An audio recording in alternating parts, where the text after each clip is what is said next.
What is up YouTube, Carlo here. Welcome to the vlog. Today I'm going to bring you guys with me. I'm checking out the Philippine Wrestling Revolution. So what?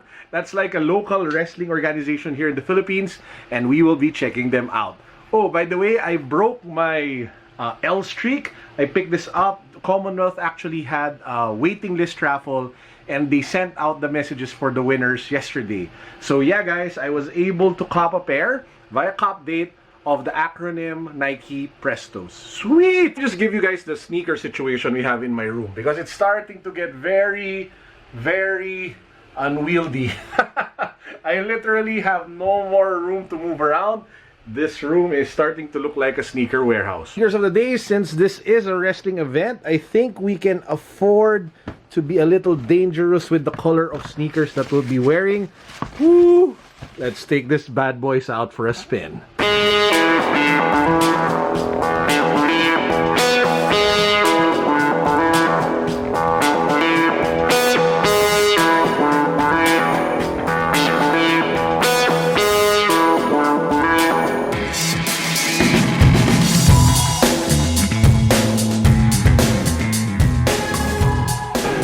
So guys, we're here backstage at the Philippine Wrestling Revolution before they actually get started.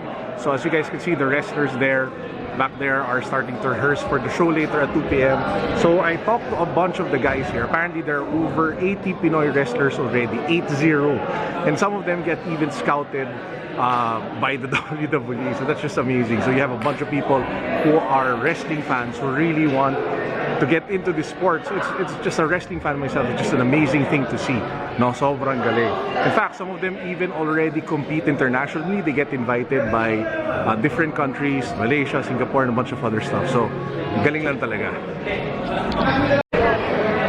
Guys, may pakilala ako sa inyo. Hi, Tabi. Yan, wrestler. Magiging wrestler din yan. Ano yan, kasama ko dati sa DM9. Denso. Cute naman. Good luck mamaya.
kaya kami nandito because we're shooting for Sneaker Files. So yung nakikita ninyo sa likod ko, yan, si Slick Rick, he's our host for Sneaker Files. We'll be airing soon, so abangan ninyo. So yeah.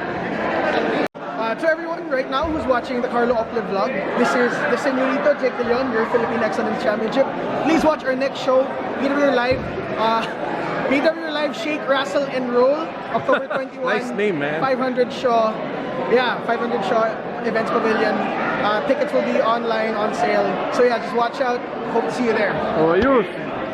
So guys, manood kayo. Sobrang panalo, sobrang sulit. Yes, sulit.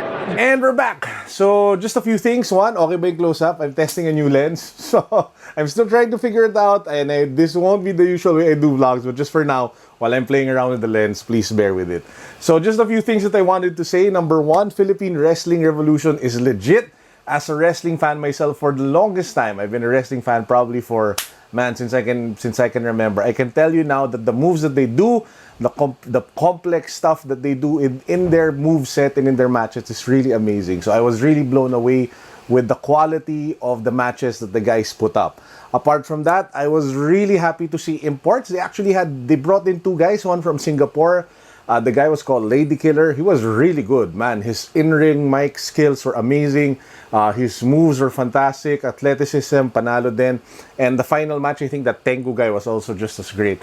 So overall, sobrang sulit. If you guys are looking for something to do, it's just like 350 pesos for the whole show. And it's 4 hours. So kung naghahanap kayo ng gagawin, sobrang sulit siya for that amount of money. Just some constructive criticism, maybe they could have worked more on the storytelling prior. So I think it would have been nice if they had like a mood setter video so that the people who are there for the first time can appreciate the different characters and the different storylines being told in that particular I don't know, like pay-per-view or whatever it is, right? So that's the problem that I had as a first-time viewer going in, that I didn't know the characters, I couldn't relate to the characters, I couldn't connect to the characters. I just saw the storyline as it played out. Now, there were some highlights. The YOLO twins were good. The Kupal mic was amazing. The Lady Killer thing was cool. But I think overall, they could have wrapped it better and made it much more compelling in terms of storytelling if they had like pre-mood setter videos. Now, apart from that, in terms of overall vibe, it was very Filipino. Maraming mga patawa sa gitna, yung mga biglang magbumurahan sila, mga katuwalan talaga. So it is still very, very much so Pinoy. There's a sense of humor every now and then. There's a touch of laughter. But the crowd, man, the crowd was really into it. It was just so nice. You could really feel the electricity. In fact, it's kind of like a Pinoy NXT to a certain extent, but because of how daring the moves were. But at the same time, again, I think it will all boil down to storytelling. So anyway, that's it. So again, guys, if you want to watch, check them out. I think they have another show. They do it every month. They have another show come October. So check them out if you guys are doing nothing in October. So yeah, that's it for now. Peace. God bless. Hindi ko na maabot yung camera dahil sobrang hirap niyang